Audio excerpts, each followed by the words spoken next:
about yourself and how you've contributed to this seminar tonight. For over 20 years, I was a government spy working for the Defense Intelligence Agency, the Central Intelligence Agency, and the United States military intelligence entities in various capacities throughout the world in varying positions. In the primary years, I worked in the Southeast Asia environment. In the mid-70s, I moved into Yugoslavia, Czechoslovakia, Romania. In the early 80s, I went into what people know as the black helicopters flying around in military operations in Task Force 160, based out of Fort Campbell, Kentucky, under the control of the National Security Council. From there, I went into Honduras and Nicaragua as a special operations CIA pilot flying for Ollie North and the National Security Council, bringing drugs into seeing the drugs were brought into the United States. We simply brought the drugs out of the Contra camps into designated areas in Honduras. They were then transferred into military and civilian aircraft and brought into the United States, dispersed to our children around the United States.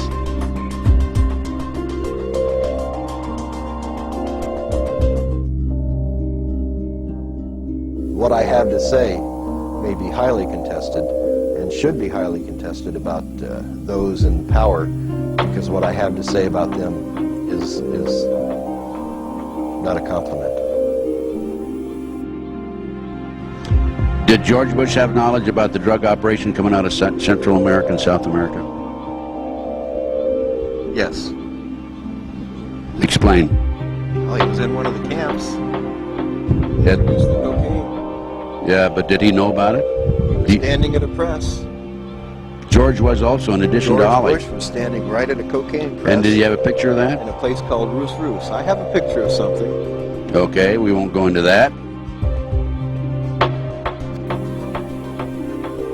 I believe I was paid for 22 years to work for the American people.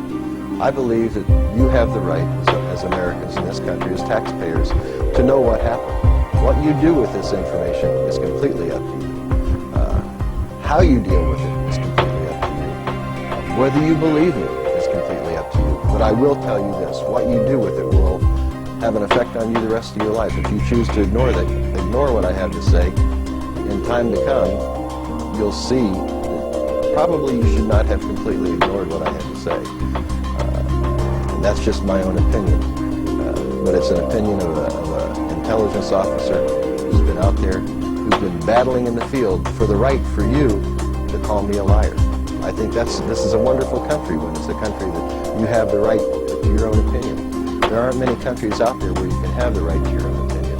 And I think that we need to continue to protect our rights to have that opinion.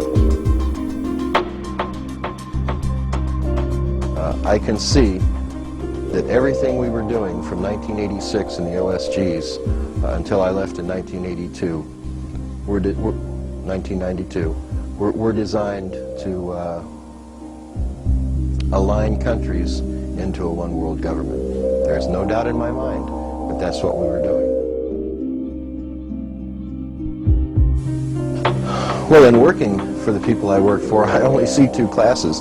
I see the leaders who are the elite, and I say the leaders who are the elite because of the people that we work for. We work for the Rothschilds, the Roosevelts, the superpowers in money around the world. There was never any question of finances on anything that we did. If I needed $250,000 for a mission, I had a signature line of credit. I walked into a bank in New York, I signed my signature, pulled out $250,000 cash, walked away, and that money was replaced the following week. It was that easy for me.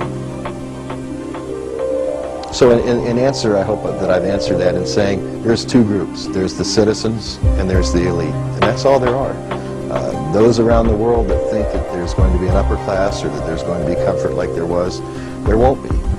Myself, I see even maybe a third class, but that third class won't be considered citizenry on the New World Order. It'll be considered enemies of the New World Order who are possibly living in state of an underground. I think in summing up what I'd like to say to all of you who listen to this video, and in the media, I'd like to ask one question. Is anybody there?